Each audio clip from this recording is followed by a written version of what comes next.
പിന്നെ ഈ പറയുന്ന സുരേഷ് ഏട്ടന്റെ സാധനം ഉണ്ടല്ലോ, സുരേഷ് ഏട്ടൻ നിങ്ങൾ സീരിയൽ കില്ലർ പറഞ്ഞ് മനസ്സിലാക്കി, ഞാൻ നാട്ടുകാരായിട്ട് വരാം എന്ന് പറയണതുണ്ടല്ലോ, അത് ട്രെൻഡ് ആവുന്നതിന് മുമ്പേ ഇതിന്റെ സ്ക്രിപ്റ്റിലുണ്ട്. പവൻ ചേട്ടൻ കരയുന്നത് ആരും കണ്ടിട്ടുണ്ട്. ഞാനിപ്പോ പേഴ്സണലായിട്ട് ചോദിക്കാം, പവൻ ചേട്ടൻ കരഞ്ഞൊരു പടം പറയാൻ പറഞ്ഞു കഴിഞ്ഞാൽ ആൾക്കാര് 2 സെക്കൻഡ്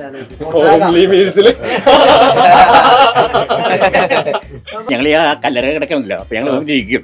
അപ്പൊ എന്റെ കാലിന്റെ മേലെ കാല കയറ്റി വെച്ചോണ്ട് സുഖിച്ചോ ഞങ്ങള് ഓരോ എടുത്തുകൊണ്ട് നടക്കാനെങ്കിലേ ഒരു ദിവസം ഒരുപാട് സമയം അതിനുവേണ്ടി സ്പെൻഡ് ചെയ്യാൻ വേണ്ടിയിട്ടുള്ള, അത് നടക്കാത്ത വരുമ്പോ ഭയങ്കരമായിട്ടുള്ള ഭയങ്കര ഇത് ഫ്രസ്ട്രേഷൻ ഉണ്ടാവും. അത് നടക്കുന്നില്ല, ഓരോ പരിപാടി അത് എന്നൊക്കെ പറഞ്ഞ ആൾക്കാരൊക്കെ വിളിക്കുമ്പോ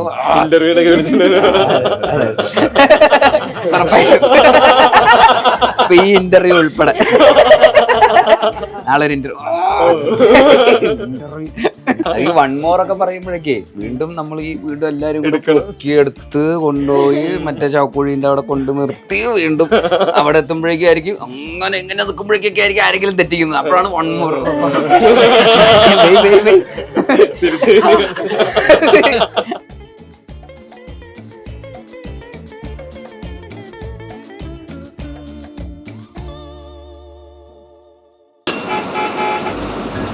കീരുവഴി വള്ളിക്കുന്ന എങ്ങോട്ടാ കേറ്? മൂപ്പനവിടെ ഞാൻ ഇവിടെ ഉണ്ട് പോനെ. കേറിയ ആള് കയറാണ്ട്.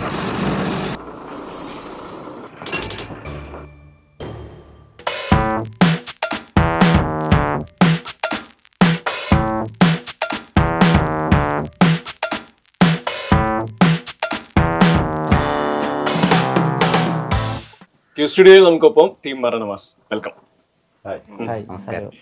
ആദ്യം ചോദിക്കാനുള്ളത് ഈ സിനിമയുടെ ഒരു ജോണറിനെ പറ്റിയാണ്. ഈ ഡാർക്ക് ഹ്യൂമർ, ഡാർക്ക് കോമഡി എന്ന് പറയുന്നത് ഇത് എപ്പോഴും യൂസ് ചെയ്യാൻ പറ്റുള്ളതല്ല. ഇത് യൂസ് ചെയ്യുന്ന സമയത്ത് ഇത് ആളുകൾ ഈ മീറ്ററിൽ എവിടെ കയറുന്നു അവിടെ നിന്ന് ഒരു എൻജോയ് ചെയ്ത് കാണുന്നുണ്ട്. ഇതിലൊരു റിസ്ക് ഫാക്ടറും ഉണ്ട്. എന്നാൽ ഇത് വർക്ക് ചെയ്ത് കഴിഞ്ഞാൽ ഭയങ്കരമായിട്ട് ഈ ലാർജ് സ്കെയിൽ ഓഡിയൻസിലോട്ട് ഇത് എത്തും ചെയ്യും.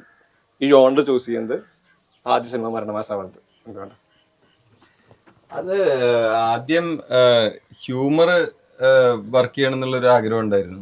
അത് നമ്മൾ മുമ്പ് ചെയ്തിട്ടുള്ള ഷോർട്ട് ഫിലിംസ് ആണെങ്കിലും പരസ്യമാണെങ്കിലും ഹ്യൂമർ കുറച്ചും കൂടെ അക്സെപ്റ്റബിൾ ആണ് എന്നുള്ളൊരു ആലോചന ഉണ്ടായിരുന്നു. അപ്പോൾ ഇതിന് മുമ്പ് ഞാൻ 1-2 സ്ക്രിപ്റ്റ് വേറെ കുറച്ചും കൂടെ വേറെ ഒരു കൈൻഡ് ഓഫ് ജോണർ ട്രൈ ചെയ്തിരുന്നു, കുറച്ച് പിച്ച് ചെയ്തിരുന്നു. അപ്പോൾ അതിനേക്കാളൊക്കെ ഹ്യൂമർ പിച്ച് ചെയ്യുമ്പോൾ കിട്ടുന്ന ഒരു റെസ്പോൺസ് ഭയങ്കരമായിരുന്നു. അപ്പോൾ പ്രത്യേകിച്ച് ഇങ്ങനത്തെ ഒരു കൈൻഡ് ഓഫ് ജോണർ അത് കുറച്ച് റിസ്ക് ആണ്. പക്ഷെ അത് വർക്കായി കഴിഞ്ഞാൽ അത് കുറച്ചും കൂടെ ഇൻട്രസ്റ്റിംഗ് ആയ രീതിയിൽ ആൾക്കാരിലേക്ക് എത്തും, ആളുകൾ അതിനെ പറ്റി സംസാരിക്കും എന്നുള്ളൊരു ബോധ്യം ഉണ്ടായിരുന്നു. അപ്പൊ അങ്ങനെയാണ് ഈ ഒരു സബ്ജക്റ്റിലേക്ക് എത്തിയത്. ബേസിലിന്റെ അടുത്ത് വരുവാണെങ്കിൽ ക്യാരക്ടറിന്റെ എക്സെൻട്രിസിറ്റി ഉണ്ട്, ടെക്സ്റ്റിലുണ്ടാവും, ഉറപ്പായിട്ട് പെർഫോമൻസിൽ ഇത് ഡെലിവർ ചെയ്യണം. അവിടെ കൺഫ്യൂഷനും ചാൻസ് ഉണ്ട്. ഇതുവരെ നമ്മൾ ഇങ്ങനത്തെ ഒരു പെർഫോമൻസ് കണ്ടിട്ടില്ല, ആളുകൾക്ക് ഇത് വർക്കാവോ അക്സെപ്റ്റ് ചെയ്യോ, ഇതെന്നാൽ കൃത്യമായിട്ട് ക്രാക്ക് ചെയ്ത് പെർഫോം ചെയ്യും വേണം. ഈ ക്യാരക്ടർ ലൂക്കിന്റെ ടോട്ടൽ ബിഹേവിയർ, ഇയാളുടെ ഡയലോഗ് എക്സ്ചേഞ്ചുകൾ, എനിക്കൊന്ന് ഇയാൾ കരയുന്നത്, ഇതിനെല്ലാത്തിനും ഒരു മീറ്റർ മുകളിൽ കൂടുതൽ എന്നുള്ളത് എപ്പോഴും ഉണ്ട്. ലൂക്ക് എങ്ങനെയാണ് പേഴ്സണലി ലൂക്കായി പെർഫോം ചെയ്യാൻ അതിലൂടെ എത്താൻ ഭയങ്കര സമയമുണ്ട് ശരിക്കും.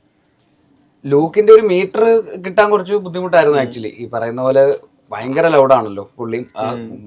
ലുക്കിൽ തന്നെ മൊത്തത്തിൽ ലൂക്കിന്റെ ലുക്ക് കുറച്ച് ലൗഡാണ്. ഈ പറയുന്ന മുടിയൊക്കെ കളർ ചെയ്ത് പിന്നെ ഈ പറയുന്ന ജാക്കറ്റ് ഒക്കെ ഇട്ട് ലൂക്ക് എഴുതിയ ബൈക്ക് ഓടിക്കുന്ന ഡ്യൂക്കിന് വരെ ഡ്യൂക്കല്ല ലൂക്കാണ് ഓടിക്കുന്നത് പുള്ളി. അപ്പോ അങ്ങനത്തെ ഒരുത്തനാണ്. അപ്പൊ ക്ലാസ് റൂം കത്തിച്ചു എന്ന് പറയുന്നു, ഇങ്ങനെ ഒരുത്തനെ നമ്മൾ ജീവിതത്തിൽ കണ്ടിട്ടില്ല ഇങ്ങനെ ഒരാളെയൊന്നും. പക്ഷെ നമ്മുടെ അങ്ങനെ ഫ്രണ്ട് സർക്കിളിലൊന്നും അങ്ങനെ ഒരാളില്ല. ഫ്രണ്ട് സർക്കിളിൽ ലൗഡ് ആയിട്ടുള്ള ആൾക്കാരുണ്ട്, നമ്മൾ ഉൾപ്പെടെ. പക്ഷെ ലൂക്കിനെ പോലെ ലൗഡല്ല. അപ്പൊ ആ മീറ്റർ ഒന്ന് ഫിഗർ ഔട്ട് ചെയ്യാൻ ഭയങ്കര ബുദ്ധിമുട്ട്. കാരണം ഇതിന് തൊട്ട് മുമ്പ് ഷൂട്ട് ചെയ്തത് സൂക്ഷ്മദർശിനിയായിരുന്നു. അപ്പൊ അതില് ഭയങ്കര കൺട്രോൾഡ് ആയിട്ടുള്ള സിനിമയായിരുന്നല്ലോ മൊത്തത്തിൽ. എല്ലാം ആണെങ്കിലും മൊത്തത്തിൽ കൺട്രോൾ. അപ്പൊ പെട്ടെന്ന് അതിന്റെ അന്ന് ജസ്റ്റ് ഒരു ദിവസത്തെ ഗ്യാപ്പിലാണ് ഇവിടെ വന്നിട്ട് മരണമാസിലേക്ക് വരുന്നത്. അപ്പൊ പെട്ടെന്ന് ഈ ഷിഫ്റ്റ് അങ്ങോട്ട് അക്സെപ്റ്റ് ചെയ്യാനും എന്താണ് കറക്റ്റ് ആയിട്ടുള്ള മീറ്റർ എന്താണെന്നൊക്കെ ഉള്ള. ഇപ്പൊ കഥ ഞാൻ കേട്ടിട്ടുണ്ടെങ്കിലും ശിവൻ കഥ പറഞ്ഞിട്ടുണ്ടെങ്കിലും ഇത്രയും ലൗഡാണ് ലൂക്കെന്ന് എനിക്ക് അപ്പോഴും അറിയില്ലായിരുന്നു. ഒരു ക്യാരക്ടറാണ്, പക്ഷെ എന്നാൽ ഈ ക്യാരക്ടറെ ഡ്രൈവ് ചെയ്തിട്ടല്ല സിനിമ പോകുന്നത്. ബേസിക്കലി സ്ക്രിപ്റ്റ് വായിക്കുമ്പോഴൊക്കെ എല്ലാവരുടെയും കൂടെ ബേസിക്കലി ഇതിന്റെ കഥ എന്ന് പറയുന്നത് അനിഷ്മ ചെയ്ത ക്യാരക്ടറിന്റെ സ്റ്റോറിയാണ്. പുള്ളിക്കാരിയുടെ കഥയും അതിൽ നിന്ന് എല്ലാവരും കൂടെ അത് സോൾവ് ചെയ്യുന്നതൊക്കെയാണ് അത് ബേസിക് കഥ എന്ന് പറയുന്നത്. അപ്പൊ ബേസിക് വൺ ലൈനിൽ ഇതൊരു ലൂക്ക് നായകനായിട്ടുള്ള ഒരു സിനിമയൊന്നല്ല. അപ്പൊ ലൂക്കിന് ഭയങ്കരമായിട്ടുള്ള ഡീപ്പായിട്ടുള്ള മാനറിസംസോ ഒന്നുമില്ല, അല്ലെങ്കിൽ സിറ്റുവേഷൻസ് ലൂക്കിന് ഭയങ്കര ഫേവറബിൾ ആയിട്ടുള്ള കോമഡികളൊന്നും അല്ല. പക്ഷെ ലൂക്കിന്റെ ക്യാരക്ടറിന്റെ ഒരു സ്വഭാവവും മാനറിസവും വെച്ചിട്ട് ഹ്യൂമർ കുറച്ചുകൂടെ ലിഫ്റ്റ് ചെയ്യേണ്ട പോലത്തെ ഒരു റെസ്പോൺസിബിലിറ്റി ഉണ്ട് ആ ക്യാരക്ടറിന്. ഇല്ലാത്തയിടത്തുനിന്ന് ഹ്യൂമർ കൊണ്ടുവരണം. അപ്പോ അങ്ങനത്തെ സിറ്റുവേഷൻസ് ഭയങ്കര ഫേവറബിൾ അല്ല പലപ്പോഴും ലൂക്കിന്. അപ്പൊ അങ്ങനത്തെ കുറച്ച് കൺഫ്യൂഷനൊക്കെ ആദ്യം ഉണ്ടായിരുന്നു. പക്ഷെ വൺസ് നമ്മൾ അതിലേക്ക് എത്തി, എല്ലാവരും ആ ഒരു മീറ്റർ ആണെന്നൊക്കെ മനസ്സിലായി. എല്ലാവരുടെയും മീറ്റർ അങ്ങനെയാണ്. അപ്പൂപ്പന്റെ ആണെങ്കിലും മീറ്റർ അങ്ങനെയാണ്, പൗലോസേട്ടന്റെ മീറ്ററും അനിഷ്മയുടെ മീറ്ററും അങ്ങനെയാണ്. നായിക കഥ ഡ്രൈവ് ചെയ്യുന്ന നായികയാണെങ്കിൽ പോലും പുള്ളിക്കാരിയുടെ മീറ്ററും ഭയങ്കര ലൗഡാ. എങ്ങനെയെങ്കിലും പെപ്പർ സ്പ്രേ അടിക്കുക, ആരെങ്കിലും ചാൻസ് കിട്ടിയിരുന്നെങ്കിൽ അടിക്കായിരുന്നു പറഞ്ഞ് നടക്കുന്ന നായിക. അപ്പൊ അങ്ങനെയൊക്കെയുള്ള ലൗഡാണ്. അപ്പൊ സിജുവിൻ്റെത് മാത്രമാണ് ഇത്തിരി സട്ടിൽ വേറൊരു മീറ്ററിൽ പോകുന്നത്. സുരേഷ് ഏട്ടൻ്റെതാണെങ്കിലും പെർഫോമൻസ് കൊണ്ട് ലൗഡ് അല്ലെങ്കിൽ പോലും ക്യാരക്ടറിലൊരു ഹ്യൂമർ ഉണ്ടല്ലോ. രാജേഷിന്റെ ആണെങ്കിലും. അപ്പൊ എല്ലാവരുടെയും മീറ്ററും, പിന്നെ നമ്മൾ ആദ്യം തന്നെ ഒരുമിച്ച് എല്ലാവരും കൂടെ ബസ്സിലുള്ള സീക്വൻസിലുള്ള ഷൂട്ട് തുടങ്ങിയത്. അപ്പൊ തന്നെ എല്ലാവരുടെയും മീറ്റർ നമുക്ക് ഒരുമിച്ച് അങ്ങ് ഒരേ പാറ്റേണിൽ എല്ലാവരും ഒരുമിച്ച് അങ്ങ് സെറ്റായി. എല്ലാവരുടെ ഇൻഡിവിജ്വൽ സീനുകളല്ല ആദ്യം എടുത്തത്, എല്ലാവരും ഒരുമിച്ച് ആ ഷൂട്ട് തുടങ്ങിയത് തന്നെ. അപ്പൊ അതുകൊണ്ട് എല്ലാവരും ആ സിങ്ക് ആയിട്ട് അങ്ങനെ അങ്ങ് പോയി. അപ്പൊ അതുകൊണ്ട് പിന്നെ അത് കുഴപ്പമുണ്ടായില്ല. പിന്നെ അത് ഏകദേശം ഇത് FDFS കഴിഞ്ഞ് വിത്ത് ഓഡിയൻസ് ഈ ക്യാരക്ടറിന് കണ്ടു കഴിഞ്ഞിട്ട് എന്തായിരുന്നു? ഓഡിയൻസ് കാണുമ്പോഴാണ് അതിന്റെ ഏറ്റവും നമ്മൾ വിചാരിക്കാത്തടത്തൊക്കെ ഹ്യൂമർ, ഈ നേരത്തെ പറഞ്ഞ പോലെ സിറ്റുവേഷൻസ് ഫേവർ അല്ലെങ്കിൽ പോലും ഹ്യൂമറിന് വേണ്ടി പുഷ് ചെയ്യുന്ന സമയത്ത് ചിലപ്പോൾ ഇത് എങ്ങനെ വർക്കാവുമെന്ന് അറിയില്ലല്ലോ. നമുക്ക് ഇത് ഭയങ്കര റിസ്ക് ഉണ്ട് അതിന്. അപ്പൊ ആ പേടി ഉണ്ടായിരുന്നു എനിക്ക് ഇറങ്ങുന്നതിന് മുമ്പൊക്കെ. ആ പേടി ഉണ്ടായിരുന്നു ഇങ്ങനെ. പക്ഷെ ആക്ച്വലി വർക്കായവർക്ക് ഭയങ്കരമായിട്ട് വർക്കായിട്ടുണ്ട്, വർക്കാവാത്തവർക്ക് ഡെഫിനറ്റ്ലി വർക്കായിട്ടില്ല. അപ്പൊ അങ്ങനെ ഒരു മിക്സ് ഉണ്ട്, ഉറപ്പായിട്ടും ഉണ്ട്. പക്ഷെ ഞാൻ വിചാരിച്ചതിലധികം ആൾക്കാർക്ക് ഇത് വർക്കായിട്ടുണ്ട്. എസ്പെഷ്യലി കുഞ്ഞു കുട്ടികൾക്കൊക്കെ ഉണ്ടല്ലോ, അവർക്കൊക്കെ നമ്മൾ തിയേറ്ററിൽ അവരുടെ കൂടെ ഇരുന്ന് കാണുമ്പോൾ അവര് നമ്മൾ പ്രതീക്ഷിക്കാത്ത സ്ഥലത്തൊക്കെ, ഒരിക്കലും നമ്മൾ വിചാരിക്കാത്ത സ്ഥലത്തൊക്കെ ഭയങ്കര ചിരിയാവും. കുഞ്ഞു പിള്ളേർക്ക് ഭയങ്കരമായിട്ട് ഇഷ്ടപ്പെടുന്നുണ്ട് ആ ലൗഡ്നെസ്, മൊത്തത്തിൽ എല്ലാ ക്യാരക്ടേഴ്സിന്റെയും ലൗഡ്നെസ്. ഇപ്പൊ പൗലോസേട്ടൻ അപ്പൂപ്പൻ പട്ടി പുറകെ ഓടിക്കുന്ന സീൻ, പട്ടി പുറകെ ഓടിക്കുന്നു, അത് സിമ്പിൾ. നമുക്കത് കാണുമ്പോ ആ അപ്പൂപ്പന്റെ പുറകെ പട്ടി ഓടുന്നു, നമുക്കിങ്ങനെ നമ്മളിങ്ങനെ ഇരുന്ന് കാണുന്ന സാധനം കൊച്ചു പിള്ളേർ ഇങ്ങനെ കാണുന്നു, ഭയങ്കര ചിരി. അവർക്ക് ചെയ്യാൻ പറ്റുന്ന പട്ടി അപ്പൂപ്പന്റെ പുറകെ ഓടുക, അപ്പൂപ്പന് ഷൂ ഒക്കെ ഇട്ട് മുണ്ടൊക്കെ കൊടുത്തിട്ട് മറ്റേ പിങ്ക് കളർ ഷൂ ഒക്കെ ഇട്ടിട്ട് അപ്പൂപ്പൻ ഇങ്ങനെ ഓടുന്നു, പുറകില് പട്ടി പുറകെ ചെയിനൊക്കെ പൊട്ടിച്ച് കൂടെ ഓടുന്നു. അപ്പൊ അതില് പിള്ളേർക്ക് ഭയങ്കര എക്സൈറ്റ്മെന്റ് ഉണ്ട്. അപ്പൊ അങ്ങനത്തെ കുഞ്ഞു കുഞ്ഞു ഇതില് പിള്ളേര് ഫുൾ ത്രൂ ഔട്ട് എൻജോയ് ചെയ്യുന്ന കുറെ കൊച്ചു പിള്ളേരുടെ ഓഡിയൻസിനെ നമുക്ക് റിയലൈസ് ചെയ്യാൻ പറ്റി. അപ്പൊ അതൊരു മേജർ, നമ്മൾ കാണാത്തൊരു, നമ്മൾ ആന്റിസിപ്പേറ്റ് ചെയ്യാത്തൊരു മേജർ ഓഡിയൻസ് ആയിരുന്നു. അപ്പൊ അതില് തിയേറ്റർ റെസ്പോൺസിൽ പിന്നെ കണ്ടിട്ട് ഭയങ്കരമായിട്ട് ഇഷ്ടപ്പെട്ടവരുണ്ട്. ഭയങ്കര ഇൻട്രോവേർട്സ് ആയിട്ടുള്ള ആൾക്കാരൊക്കെ കണ്ടിട്ട് ഭയങ്കര ചിരിച്ചിട്ട് ഫീഡ്ബാക്ക് ഒക്കെ പറഞ്ഞ ആൾക്കാരൊക്കെ ഉണ്ട്.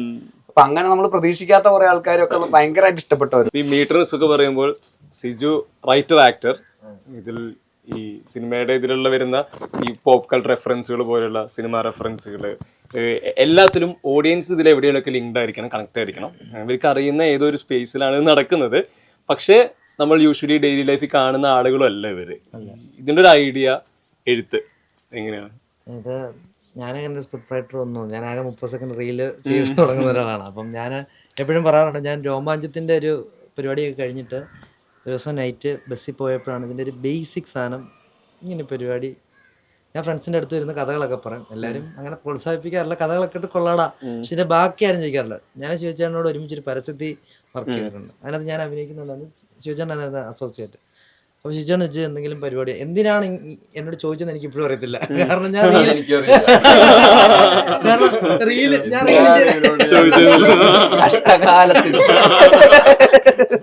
റീൽ ചെയ്യുന്ന ചിലപ്പോ അതുകൊണ്ടായിരിക്കും, റീൽ ചെയ്യുന്നതുകൊണ്ട് ചിലപ്പോ എന്തെങ്കിലും കണ്ടന്റുകൾ നമ്മൾ കാണാറുണ്ട്. കൈൻഡ് ഓഫ് കോമഡി കുറച്ചും കൂടെ വേറെ പെർസ്പെക്റ്റീവ് പരിപാടികളാണ്. എനിക്ക് ഞാൻ ഇവനെ പരിചയപ്പെടുന്നതിന് മുമ്പേ എനിക്ക് ഇവന്റെ കണ്ടന്റുകൾ ഭയങ്കര ഇൻട്രസ്റ്റിംഗ്. അങ്ങനെ ചോദിച്ചു. അന്നേരം ഞാനൊരു കഥ പറഞ്ഞത്. അപ്പൊ അത് ചൂടെ ഭയങ്കര പൊളിറ്റിക്സ് ആണ്, അത്ര വേണം. പിന്നെ ഈ സംഭവം നടന്നതിന് ശേഷം എന്നെ ഒരു ദിവസം ഞാൻ ചുമ്മാ വിളിച്ച് വേറെ എന്തെങ്കിലും കഥ, അപ്പൊ ഞാൻ ഇങ്ങനെ സംഭവം ഉണ്ട്, ഇങ്ങനെ നടന്ന പരിപാടി. അപ്പൊ പുള്ളിക്ക് അതിനകത്ത് ഇൻട്രസ്റ്റ്. കറക്റ്റ് 1 വീക്ക് കഴിഞ്ഞപ്പോൾ ആദ്യമായിട്ട് ഒരാൾ എന്നെ ഫോളോ അപ്പ് ചെയ്ത് വിളിക്കുന്നത്. എന്താണ് പിന്നെ ജീവിതത്തിൽ ഞാൻ പറഞ്ഞൊരു സ്ക്രിപ്റ്റ് കേട്ടിട്ട് ഒരാൾ എന്തായി നീ സാധാരണ ആ കൊള്ളാടാ എന്ന് പറഞ്ഞ് വിടുകയുള്ളൂ, ഒരുത്തരും വിളിച്ചിട്ടില്ല. പിന്നെ ഇത് നമ്മള് സ്ഥിരം ഫോൺ വിളികളായിരുന്നു. അറിയാം, പ്രോത്സാഹനം കാണുമ്പോഴേ അറിയാലോ. പുഷ് ചെയ്യുമ്പോഴാണല്ലോ നമുക്കിത് ചെയ്യണം എന്നുള്ളൊരു ഉത്തരം ഉണ്ടാകുന്നത്. പിന്നെ ഇത് നമ്മളെ ഫോൺ വിളികൾ തുടങ്ങുന്നു, പിന്നെ നമ്മൾ ഇതിന്റെ പരിപാടികളെ പറ്റി ഡിസ്കഷൻ തുടങ്ങുന്നു, പിന്നെ ഇതൊരു ഇതായി, പിന്നെ ഇങ്ങനൊക്കെ ഒരു സ്ക്രിപ്റ്റ് ആയി. ബേസിലിന്റെ 3 ഇൻട്രൊഡക്ഷൻ, അതില് ഫസ്റ്റ് ഇൻട്രൊഡക്ഷൻ മെർസൽ, ഇത് ഇത്തരം എലമെന്റ്സ് ഉണ്ടല്ലോ, എങ്ങനെ വേണമെങ്കിലും ചെയ്യാം, എന്നാൽ ഇങ്ങനെ ചെയ്താണ് വർക്ക് ആവുന്നത്. ആ ജഡ്ജ്മെന്റ് ആയിരിക്കും എവിടെയാ ക്രാക്ക് ചെയ്യുന്നത്. ഈ സ്പൂഫ് എലമെന്റ്സിനോട് എനിക്ക് ഭയങ്കര ഇഷ്ടമാണ്. എനിക്കത് പണ്ടും ഭയങ്കര ഇഷ്ടം. നമ്മൾ ആരും കളിയാക്കുന്നതല്ല, അതിന് വേറെ ടൈപ്പ്. ഇപ്പം തമിഴിലൊക്കെ ഉണ്ടത്, തമിഴ് അതിനകത്തൊക്കെ ഉണ്ട് പരിപാടികൾ. പക്ഷെ ഇവിടെ അങ്ങനെ ചെയ്തിട്ടുണ്ട്, ചെറുങ്ങനെ അവളൊക്കെ ഉണ്ട്. പക്ഷെ ഇവിടെ ഇപ്പൊ റീസെന്റ് അങ്ങനെ കണ്ടിട്ടില്ല. അപ്പം നമ്മളിവിടെ എപ്പോഴും നായക കഥാപാത്രങ്ങൾക്ക് കൊടുക്കുന്ന ഒരു ബിൽഡപ്പും പരിപാടിയില്ല. എന്തുകൊണ്ട് അതൊരു വിജയുടെ ഭയങ്കര ഫാനാണ് ഞാൻ. അപ്പം എന്തുകൊണ്ടത് നമുക്ക് ഇഷ്ടമുള്ള ട്രാക്ക് ഇങ്ങനെ സെറ്റ് ചെയ്ത് കഴിഞ്ഞാൽ ഒരു ഫണ്ണുണ്ടാവും. നമുക്ക് എന്തായാലും അറിയാം. ആദ്യത്തേനകത്ത് നമ്മൾ മറ്റേ പാൽക്കാരനൊക്കെ സെറ്റ് ചെയ്തിട്ടുണ്ടായിരുന്നു. ഒരു വലിയ സ്ഥലം എടുത്തിട്ട് മറ്റേ രാവിലെ പാൽക്കാരെയൊക്കെ നിൽക്കുന്നു. പക്ഷെ ബഡ്ജറ്റ് അങ്ങനെ നമുക്ക് അത്രയും സ്കെയിലൊക്കെ പോകുന്നത്. അതുകൊണ്ടാണ് നമ്മളുടെ തെങ്ങേറ്റിന്റെ മുകളിൽ അങ്ങനെയുള്ള സാധനങ്ങളൊക്കെ സെറ്റ് ചെയ്ത് പുഷപ്പ് എടുക്കുന്നതും മറ്റേ പുള്ളപ്പ് ഒറ്റ കയ്യിൽ എടുക്കുന്ന ഒരു പരിപാടിയായിരുന്നു. നമ്മൾ ഒറ്റ കയ്യിൽ എടുക്കുക എന്നുള്ള മറ്റേ ബാക്കിൽ ഇങ്ങനെ വെച്ചിട്ട് ഒരു കൈ, അപ്പൊ അത് പറ്റത്തില്ലെന്ന് വെച്ചാൽ പിന്നെ നമ്മൾ അല്ലാതെ സെറ്റ് ചെയ്ത്. പക്ഷെ അതൊക്കെ ഭയങ്കര വർക്കായി. ആൾക്കാരെല്ലാം ഭയങ്കര ഇപ്പോഴും മെൻഷൻ വരുന്നതിനകത്ത് മെർസൽ വാസ് ഒരു സംഭവം വരുന്നത്. അത് കാണുമ്പോൾ ഭയങ്കര ആൾക്കാർക്ക് അതൊക്കെ കണക്ട് ആയി, അതൊക്കെ ഇഷ്ടപ്പെട്ടു എന്ന് തോന്നുന്നു. ഭയങ്കര ഇതാണ് ഈ പൗലോസേട്ടാ. ഇപ്പോ ഇങ്ങനൊരു സിനിമ വരുന്നു, അതിലെ പ്രധാന കഥാപാത്രങ്ങളിൽ ഒരാള് സിനിമ കൊണ്ടുപോകുന്നതില് അത്ര തന്നെ ഉത്തരവാദിത്വം നിങ്ങൾക്കുണ്ട്, നിങ്ങളുടെ ക്യാരക്ടറിനുണ്ട്. എങ്ങനെയാണ് സിനിമയുടെ ഭാഗമാവുന്നത്? ഇതിൽ ഈ പെർഫോമൻസിൽ ഇവരൊപ്പം പിടിച്ചേക്കുന്നത് എങ്ങനെയാ? നിങ്ങളാണ് പിടിച്ചത്? ഗുരുവായൂരമ്പല നടയുടെ സെറ്റിൽ വെച്ചാണ് സ്റ്റിജി പറഞ്ഞപ്പോൾ അല്ലേട്ടാ ഒരു ഇന്റർവ്യൂ ചെയ്യണമെന്ന് പറഞ്ഞു. 1 or 2 ചെയ്തെന്ന് പറഞ്ഞു. അപ്പോൾ ഞങ്ങൾ പിള്ളേരായിട്ട് ഞാൻ പെട്ടെന്ന് കമ്പനിയാണ്. ഞാൻ എല്ലാവരും ഇട്ട് ഇങ്ങനെ വയസ്സുമാരുടെ പിള്ളേരൊക്കെ പെട്ടെന്ന് കമ്പനിയാവും. നമുക്ക് പറ്റി പാർട്ടിയില്ലേ പിന്നെ അങ്ങോട്ട് അടുക്കില്ല. അപ്പോൾ അങ്ങനെ രാവിലെ പിറ്റേ ദിവസം രാവിലെ ഗുരുവായൂരമ്പല സെറ്റിലായിരുന്നു, അമ്പലത്തിൻ്റെ സെറ്റിൽ. അപ്പോൾ അവിടെ ഇത് അന്തരീക്ഷം ശരിയല്ല, നമുക്ക് നാളെ എടുക്കാമെന്ന് പറഞ്ഞു. പിറ്റേ ദിവസം ഒന്നും ഇവിടെ ശരിയാണ്, പിന്നെ നമുക്ക് കാരവനിൽ കയറാമെന്ന് പറഞ്ഞു. അങ്ങനെ ഞാൻ ആദ്യമായിട്ട് കാരവനിൽ കയറി ഇൻ്റർവ്യൂ ചെയ്തു. അതായത് കുറേ എല്ലാം പറഞ്ഞ് എൻ്റെ ചരിത്രവും ഭൂമിശാസ്ത്രമൊക്കെ പറഞ്ഞ് അവർ ചേട്ടാ ഒരാൾ കാണിച്ചു. എന്ത് സംഭവം, അപ്പം എനിക്ക് എന്ത് സംഭവം എന്ന് അറിയില്ല, ടെലിഫിലിമാണോ മറ്റേ ശരി എന്ത് സംഭവം എന്നറിയില്ല. അത് ഞാൻ ഒരാൾക്ക് അയച്ചു കൊടുക്കാൻ വേണ്ടിയിട്ടാണ്.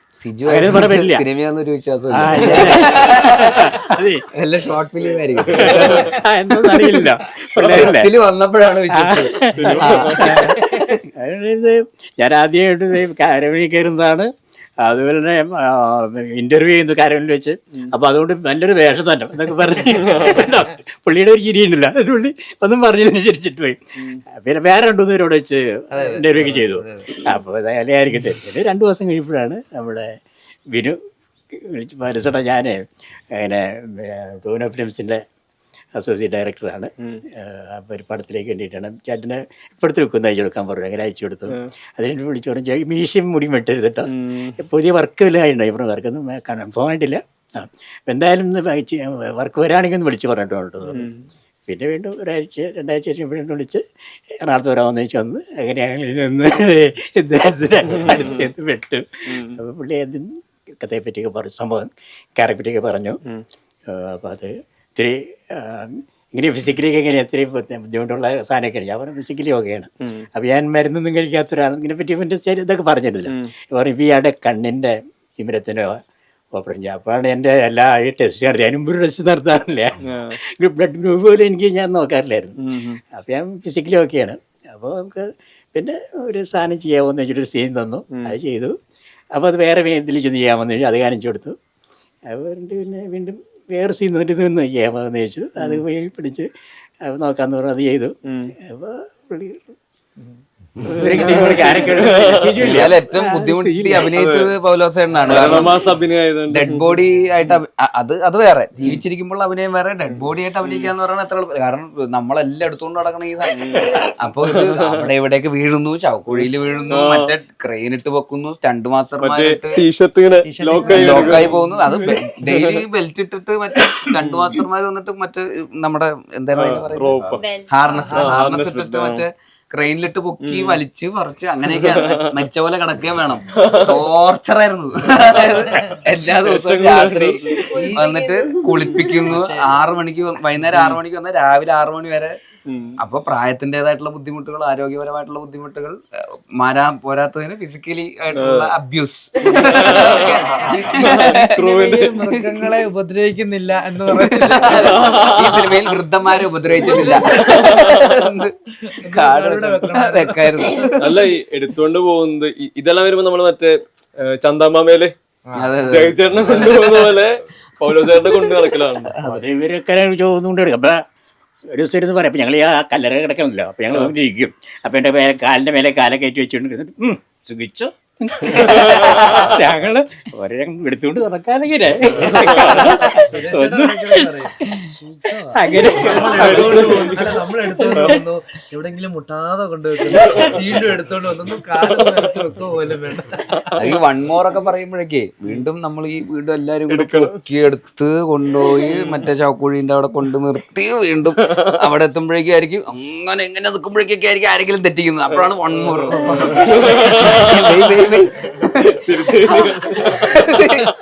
അപ്പൊ പൗലോ മരിച്ച പോലെ കിടക്കുമ്പോ മറ്റേ ഫ്രീ വെയിറ്റുമായിട്ട് കിടക്കുകയാണല്ലോ. അപ്പൊ നമുക്കൊരു സപ്പോർട്ടും ഇല്ല, ഇങ്ങനെ ഫ്രീ ഫാളിലാണ് കിടക്കുന്നത്. അപ്പൊ ആ വെയിറ്റ് കുറച്ചുകൂടെ കൂടുതൽ ഫീൽ ചെയ്യുകയും ചെയ്യും. പക്ഷെ രസമായിരുന്നു മൊത്തത്തിൽ. സാറ് റോളിംഗ് എന്ന് പറയുന്നപ്പോ ഞാൻ അയക്കുന്നു പിന്നെ കട്ട് പറയാതെ അപ്പൊ അങ്ങനെയൊക്കെ അത് പിന്നെ അതല്ല ഞാൻ യോഗ ഒരു 30-40 വർഷം യോഗ ചെയ്യുന്നുണ്ട്. അതുകൊണ്ട് എനിക്ക് ഇതൊക്കെ അഡ്ജസ്റ്റ് ചെയ്യാൻ കുഴപ്പമില്ല. അതൊക്കെ നമുക്ക് ഉപയോഗപ്പെട്ടു. പിന്നെ വേറെ സംഭവിച്ചിട്ടുണ്ടെങ്കിൽ ഈ മരിച്ച അഭിനയിക്കുന്നത് കുഴപ്പം ഞാൻ വിചാരിച്ചു ഒരു സീനിലായിരിക്കും ഗംഭീരമായിട്ട് അഭിനയിക്കണം അതായിരിക്കുന്നത്. എൻ്റെ സ്ക്രിപ്റ്റ് വന്നപ്പോഴാണ് സംഭവം ഇതാണല്ലോ. അപ്പം എനിക്ക് വേറെ സംഭവിച്ചിട്ടുണ്ട്. നമ്മൾ പല നടന്മാർ വലിയ വലിയ നടന്മാരൊക്കെ മരിച്ചു കിടക്കുമ്പോൾ ചിലപ്പോൾ കണ്ണ് തുറക്കുന്നതും കൃഷ്ണമണി അനങ്ങുന്നതൊക്കെ ഞാൻ കണ്ടിട്ടുണ്ട്. ഞാൻ കണ്ടില്ല എല്ലാ പടകൃഷ്ണൻ പോലെ ധാരാളം കണ്ടിട്ടുണ്ട്. അപ്പം അതൊന്നും വരാതിരിക്കും നേരത്തെ എനിക്ക് ഒരുങ്ങി. പിന്നെ ബ്രീത്തിന്റെ അതിനാണ് മരിച്ചു കഴിഞ്ഞപ്പോൾ ഒന്ന് വായ തുറന്ന് വെച്ചിട്ട് ശ്വാസം എടുക്കുമ്പോൾ വയറിറങ്ങുന്ന കാണാം. അപ്പിച്ചിട്ടുണ്ടെങ്കിൽ നമ്മുടെ മൂക്കിൽ കൂടെ കിട്ടിയില്ല ഇതൊക്കെ അനങ്ങും. അപ്പോൾ അതൊക്കെ വായത്തിരി തുറന്ന് വെച്ചപ്പോൾ വായക്കോടെ ശ്വാസം നമുക്ക് കുറെ ടൈം എടുക്കാൻ പറ്റും. അങ്ങനെയുള്ള ഇതൊക്കെ കറക്റ്റായിട്ട് കിട്ടി. പൗലോസേട്ടൻ പുള്ളി നാടകക്കാരനാണ്. പൗലോസേട്ടൻ ഒരുപാട് വർഷമായിട്ട് നാടകമൊക്കെ ചെയ്തിരുന്ന ആളാണ്. അപ്പൊ ഈ നാടകക്കാരെ വെച്ച് അഭിനയിപ്പിക്കുന്നതിന്റെ ഒരു സുഖം പുള്ളിനെ വെച്ച് ചെയ്യുമ്പോണ്ടായിരുന്നു. ഇവര് കൂടുതൽ എഫേർട്ട് ഇടും. നമ്മളൊരു ഒരു ഒരു സാധാരണ ആളുകൾ അഭിനയിക്കുന്നതിനേക്കാളും കൂടുതൽ ക്യാരക്ടറിന്റെ ഡീറ്റെയിൽസിലേക്കും കുറച്ചും കൂടെ ഫിസിക്കലി മെന്റലി ഒക്കെ എഫേർട്ട് ഇട്ട് അഭിനയിക്കും. അപ്പൊ പൗലോസേട്ടനെ സംബന്ധിച്ച് എനിക്ക് കുറച്ചുകൂടി ഈസി ആയിരുന്നു. നമുക്ക് പൗലോസേട്ടനെ പോലത്തെ പ്രത്യേകിച്ച് നമുക്ക് ആദ്യം പുള്ളിനെ കാസ്റ്റ് ചെയ്യുമ്പോഴേ നമുക്കൊരു കാരിക്കേച്ചർ സ്വഭാവമുള്ള ഒരാള് ഒരു ലുക്ക് വേണം നിർബന്ധം ഉണ്ടായിരുന്നു. അപ്പൊ ഫസ്റ്റ് ക്രൈറ്റീരിയ ഈസി ആയിട്ട് മീറ്റ് പുള്ളിനെ കണ്ട വെച്ചാൽ നമ്മള് ഓക്കെയാണ്. പിന്നെ പെർഫോമൻസ് ആയിരുന്നു. അത് നമ്മൾ 2-3 ഓഡീഷൻ ചെയ്തു എന്നപ്പോ നമുക്ക് ഭയങ്കര ഓക്കെ ആയിട്ട് തോന്നി. അപ്പൊ അതേ ഓഡീഷൻ ചെയ്ത അതേ മീറ്റർ തന്നെയാണ് പുള്ളി പെർഫോമൻസിൽ ഷൂട്ടിംഗ് സമയത്തും പിടിച്ചത്. അതേ ഡെഡിക്കേഷനും എല്ലാം പുള്ളി ഭയങ്കര രസമായിരുന്നു കണ്ടോണ്ടിരിക്കാനാണ്. ഇപ്പൊ നേരത്തെ പറഞ്ഞ ഈ പട്ടിയായിട്ടുള്ള സീൻ എന്നൊക്കെ പറയുന്നത് പക്രു പൗലോസേട്ടൻ കോമ്പോ ഭയങ്കര വർക്ക് ആയിട്ടുണ്ട്. ആദ്യമായിട്ട് സിനിമയിൽ അഭിനയിക്കാൻ വരുമ്പോ ഇത്രയും ലൗഡ് ആയിട്ടുള്ളത് പുൾ ഓഫ് ചെയ്യുമ്പോ ഭയങ്കര കോൺഫിഡൻസ് ഇല്ലായ്മ തോന്നും, കോൺഷ്യസ്നെസ് തോന്നും. ബട്ട് അത് അഭിനയാണല്ലോ ഇപ്പൊ ഭയങ്കര മറ്റേ ഇന്റേണലൈസ് ചെയ്ത് അങ്ങനത്തെ അഭിനയം സട്ടിലൊന്നും അല്ല. ഭയങ്കര ബോഡി ലാംഗ്വേജ് ഒക്കെ ഉപയോഗിച്ച് മദ്യപിച്ചതായിട്ട് അഭിനയിക്കണം. അങ്ങനത്തെ സീനുണ്ട്. ഈ പറയുന്ന സ്ത്രീകളെ ഉപദ്രവിക്കുന്നുണ്ട്. അപ്പൊ എല്ലാം ഇതൊക്കെ അഭിനയിക്കുന്ന അത്രയും ലൗഡ്നെസ് ഫസ്റ്റ് സിനിമയിൽ പുൾ ഓഫ് ചെയ്യാന്ന് പറയുന്നത് അത്ര എളുപ്പമല്ല. അപ്പൊ അത് നന്നായിട്ട് തന്നെ ചെയ്തിട്ടുണ്ട് ആക്ച്വലി. അനിഷ്മയെ എടുത്ത് തരുവാണെങ്കിൽ സിനിമ ഒരു പോയിന്റിൽ നിന്ന് ക്യാരി ചെയ്യുന്നത് ഈ ക്യാരക്ടറാണല്ലോ. ഈ ക്യാരക്ടർ ഇവര് കാരണമാണ് ഈ സിനിമ തന്നെ മുന്നോട്ടുള്ള എല്ലാ കോൺഫ്ലിക്റ്റും എല്ലാം സംഭവിക്കുന്നത്. അവിടെ ഈ പറഞ്ഞ ഇന്ന ഇൻസിഡന്റ് നടന്നതിന് ശേഷമുള്ള നിങ്ങളുടെ സൈക്കോളജി ബേസിലായിട്ടുള്ള ഈ ലൂക്കായിട്ടുള്ള എന്താ പൊരുത്തക്കേടുകള് ഒരു പോയിന്റിൽ പൊരുത്തപ്പെടുന്നത് പിന്നെയും ബാക്ക് ടു പൊരുത്തക്കേട് ഇവരെല്ലാവരായിട്ട് ഇവരൊപ്പം നിൽക്കണം എന്നാൽ സ്വന്തം കാര്യം സിന്ദാബാദ് എന്നുള്ളൊരു ഐഡിയോളജിയോടെ ഈ ക്യാരക്ടർ ഇപ്പോഴും കണ്ടിട്ടുണ്ട്. ഈ ക്യാരക്ടർ പെർഫോം ചെയ്യുന്നത് ഈ പറഞ്ഞ ടീമിന്റെ ഒപ്പം സിങ്ക് ആവുന്നത് എങ്ങനെയാണ് ശരിക്കും? അത് ഓഡിഷനൊക്കെ ചെയ്യുമ്പോൾ തന്നെ ആ മെയിൻ സീൻസ് ആണ് ശിവേട്ടനും സിജേട്ടനൊക്കെ ചെയ്യിപ്പിച്ച് നോക്കി. അപ്പം അത് കഴിഞ്ഞിട്ട് സെലക്ട് ആയിട്ട് സ്ക്രിപ്റ്റ് വായിച്ചപ്പോൾ എനിക്ക് മനസ്സിലായോ ഇത്രയും ഒക്കെ ചെയ്യാനുണ്ട് ഒരു ക്യാരക്ടറാന്നൊക്കെ. അപ്പോൾ അതുകൊണ്ട് തന്നെ എനിക്ക് നന്നായിട്ട് ചെയ്യണം എന്നുണ്ടായിരുന്നു.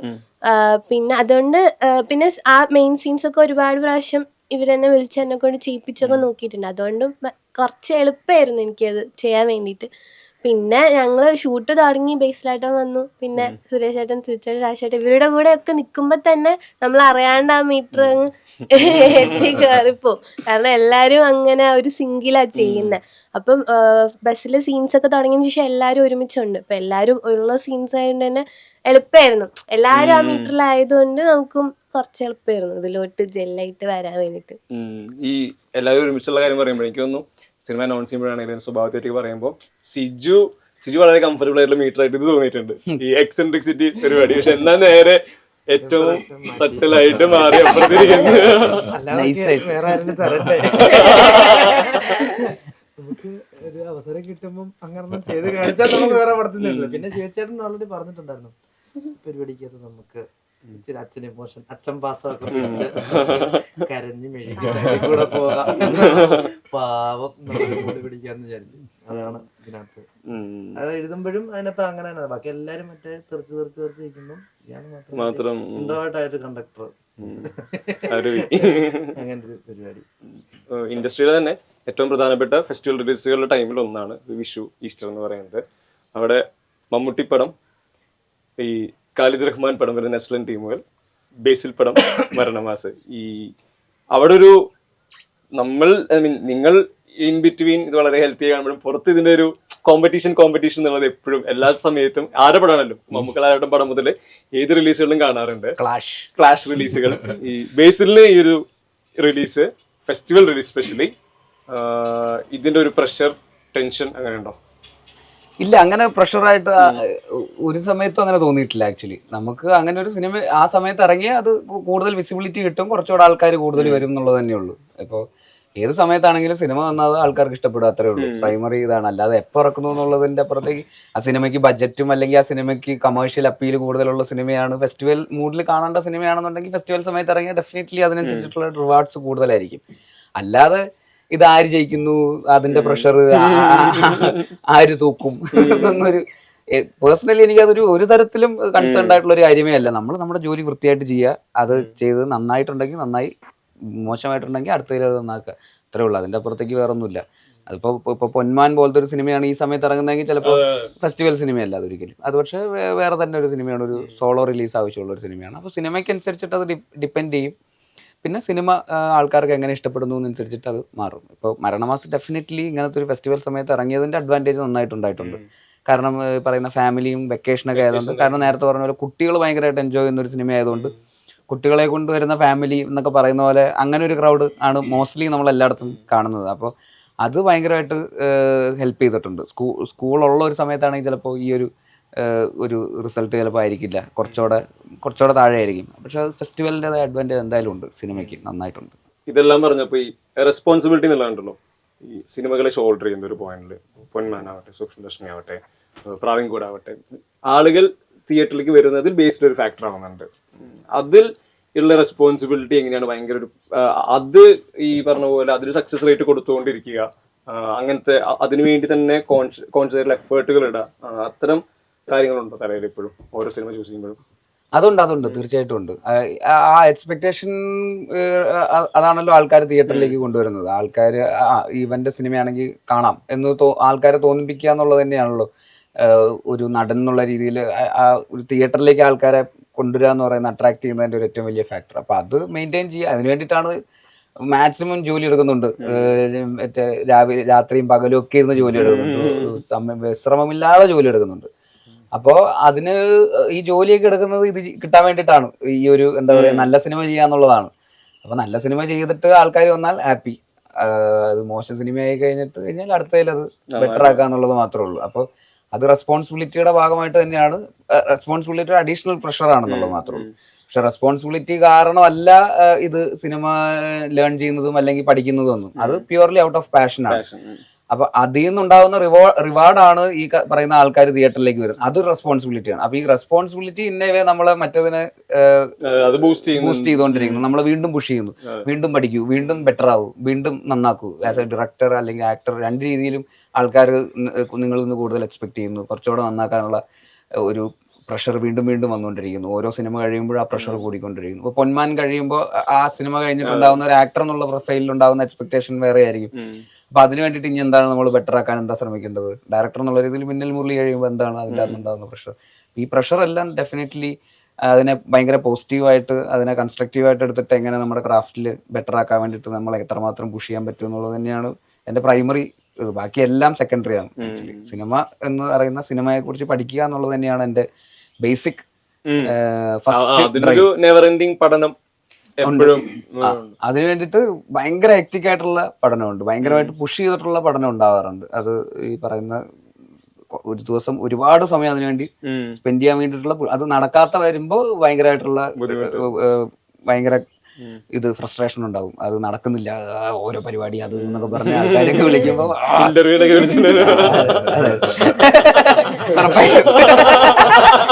ഈ ഇന്റർവ്യൂ ഉൾപ്പെടെ നാളെ ഒരു പഠിക്കാനുള്ള സമയമാണ്. പഠിക്കാൻ സമയം വന്നിട്ട് എനിക്ക് തോന്നുന്നു ഇത്ര ആൾക്കാർ ഇരിക്കുമ്പോഴും രാജ് മാധവനും സുരേഷ് കൃഷ്ണയും സിനിമയുടെ ഭയങ്കര ഐക്കോണിക് പെർഫോമൻസ് എന്ന രണ്ടുപേരാണ്. അതുപോലെ രാജ് മാധവന്റെ ക്യാരക്ടർ വേണ്ടി പറയുമ്പോൾ ഇതിലൊരു ടെംപ്ലേറ്റിൽ സൃഷ്ടിക്കപ്പെട്ട ഒരു സൈക്കോ കില്ലറാണ്, സീരിയൽ കില്ലറാണ്. എന്നാൽ ഇയാള് പെർഫോം ചെയ്യുന്നത് ഈ പറഞ്ഞ ഈ വേൾഡിലാണ്, ഈ മീറ്ററിലാണ്. അത് കൺവിൻസിങ് ആക്കണം, ആളുകൾക്ക് ഇതിൽ എന്തെങ്കിലും കണക്ഷൻ കിട്ടണം.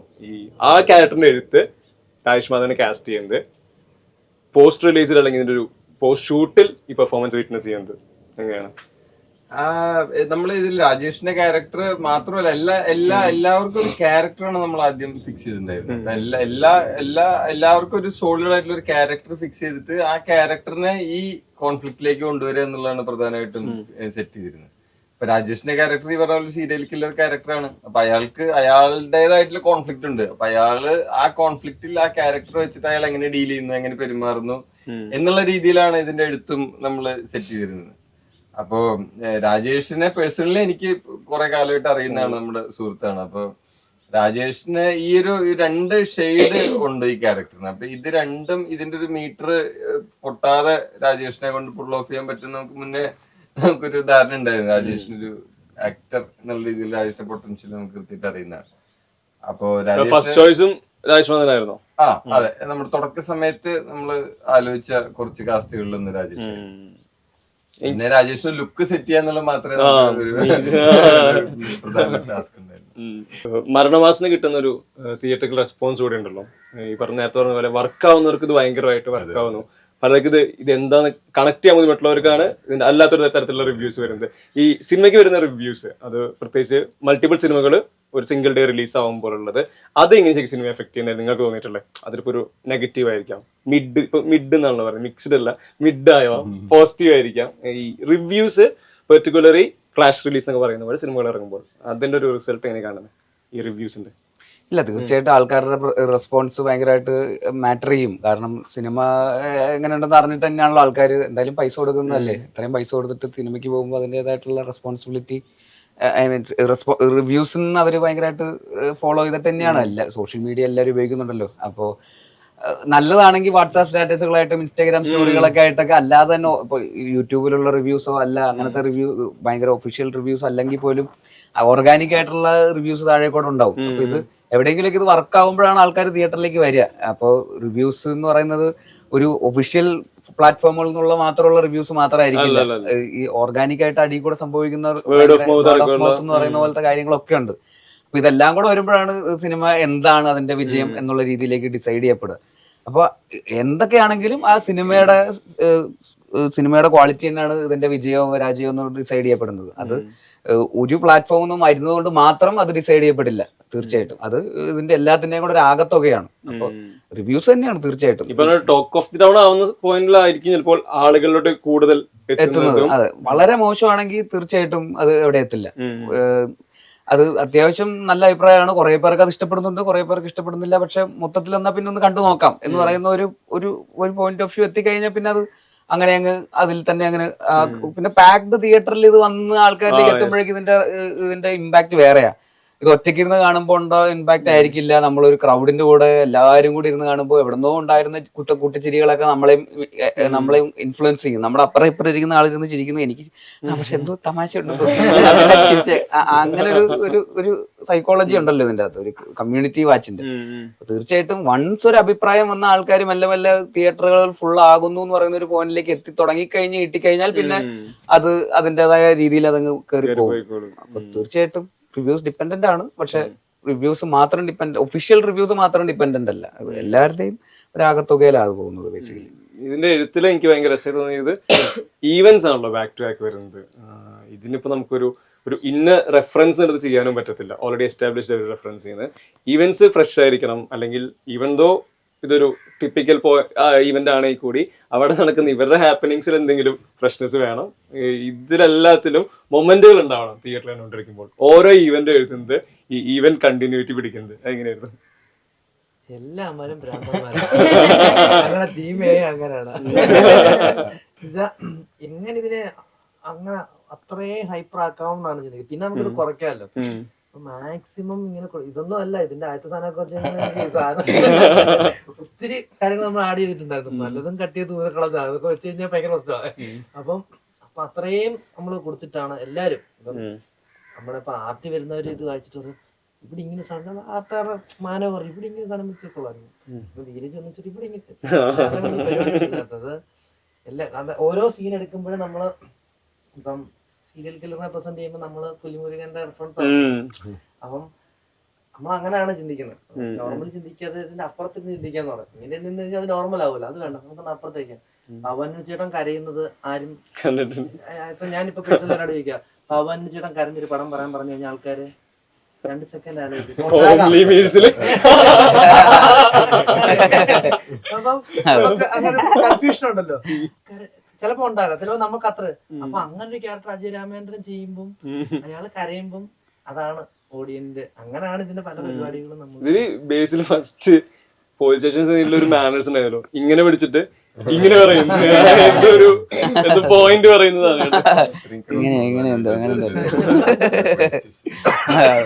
ഈ പോപ്പ് കൾച്ചർ റെഫറൻസുകൾ ഇവര് നന്നായിട്ട് യൂസ് ചെയ്തിട്ടുണ്ട്. ഇപ്പൊ അത് എല്ലാവർക്കും ചിലപ്പോ കണക്ട് ആവണമെന്നില്ല. ഇപ്പൊ നാഗസൈരന്ധ്രി എന്നൊക്കെ പറയുന്ന അല്ലെങ്കിൽ അത്തരത്തിലുള്ള അതൊക്കെ ഫോളോ ചെയ്യുന്നവർക്ക് അത് കിട്ടുള്ളൂ. ഇല്ലെങ്കിൽ അത് എന്താണ്, ഏതൊരു ചേച്ചി അവിടെ വന്നിട്ട് ഫോണിൽ സംസാരിക്കുന്നു, അത്രയല്ലേ ഉള്ളൂ. അത് ഇവരാണെന്നും ഇവരെ അറിയുന്നവർക്ക്. അപ്പൊ അങ്ങനെ കുറെ പോപ്പ് കൾച്ചർ ഡിപ്പെൻഡന്റ് ആണ്. അത് അറിയുന്നവർക്ക് അത് ഭയങ്കരമായിട്ട് ആവും. നേരത്തെ ഗഗനചാരി ഇറങ്ങിയപ്പോൾ ഇത് കണക്ട് ആവുന്നവർക്ക് ഇത് ഭയങ്കരമായിട്ട്. അതെ അത് ത്രൂ ഔട്ട് ഉണ്ട്.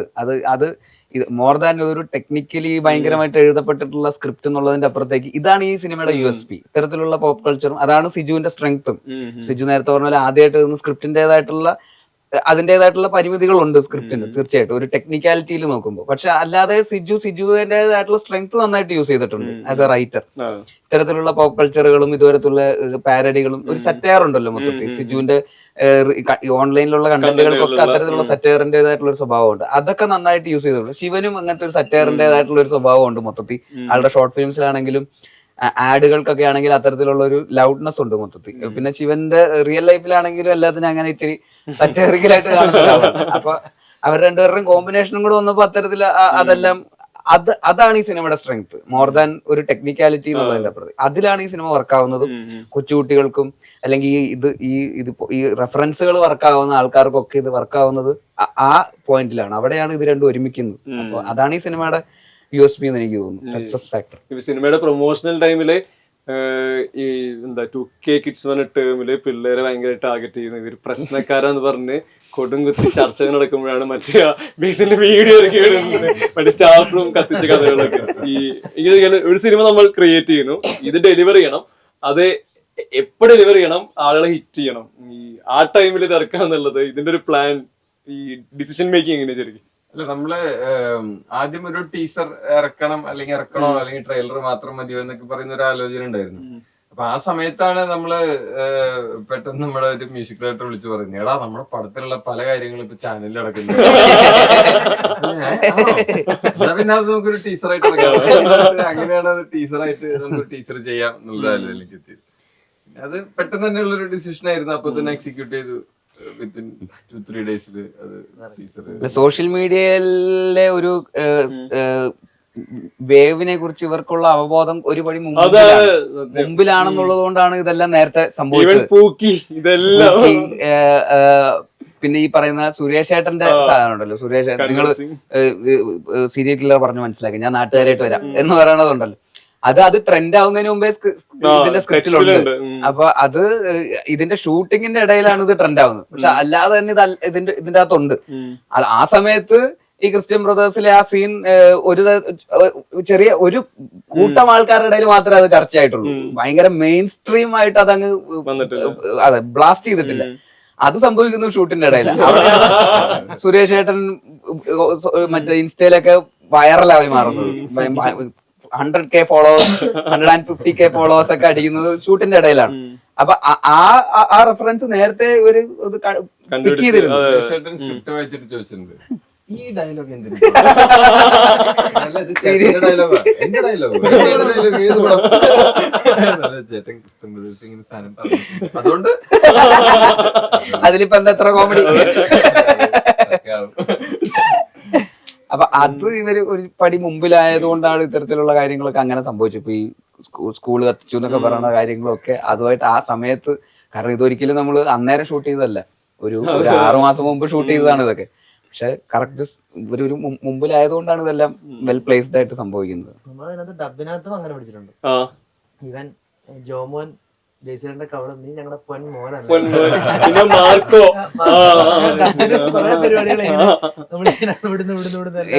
പൂക്കി റെഫറൻസ് ബേസിക്കലി ഡബില് സംഭവിച്ചതാണ്. അത് ഈ പറയുന്ന പോലെ സ്ക്രിപ്റ്റിലുള്ളതല്ല. ഈ സംഭവം അതുകൊണ്ട് നേരത്തെ പൂക്കി നോക്കി സെമിത്തേരി കൂടെ പോകുമ്പോ പൂക്കി നോക്കി. ഇതെല്ലാം എനിക്ക് ബേസിലേക്കുള്ളത്. ഇപ്പോ ശിവപ്രസാദിനെ നേരത്തെ തന്നെ അറിയാം, ഇന്ത്യൻ മുരളി കൂടെ വർക്ക് ചെയ്തിട്ടുണ്ട്. ഒരുപാട് നാളായിട്ട് അറിയുന്ന ഒരാള്, അയാളുടെ ആദ്യ സിനിമ അതിന്റെ ഭാഗത്താണ് ബേസിന്റെ കൂടെ. ആസ് എ മേക്കർ ശിവെടുക്കുന്ന എഫേർട്ടുകൾ, ഇതിന്റെ റിസൾട്ട് അതൊക്കെ എങ്ങനെ കാണുന്നത്? അല്ല, ശിവൻ ഒരുപാട് നന്നായിട്ട് എഫേർട്ട് എടുത്ത് ഇതിനു മുമ്പും വർക്ക് ചെയ്തിട്ടുള്ള സിനിമയൊക്കെ ഞാൻ സ്ക്രിപ്റ്റ് ഒക്കെ വായിച്ചിട്ടുള്ളതാണ്. അത് വേറൊരു ഡ്രാമയൊക്കെ ആയിരുന്നു. അത് ഈ പറയുന്ന ഡ്രാമയൊക്കെ ആകുമ്പോൾ ആൾക്കാർ അത് ചൂസ് ചെയ്യാനും ആ സിനിമ പ്രൊജക്റ്റ് ആവാനൊക്കെ അതിൻ്റെതായ ബുദ്ധിമുട്ടുകളുണ്ട്. കൺവിൻസ്ഡ് ആവില്ല, ഈ ബഡ്ജറ്റിന്റെ പ്രശ്നങ്ങളും. അപ്പൊ ഇത് ഹിറ്റ് ആവുമോ, അങ്ങനെ വെറും ഒരു ഡ്രാമ ഇന്നത്തെ കാലത്ത് എത്രമാത്രം തിയേറ്ററിക്കൽ പുള്ളുണ്ടാവും എന്നുള്ളത് ഭയങ്കര ഡൗട്ട്ഫുൾ ആണ്.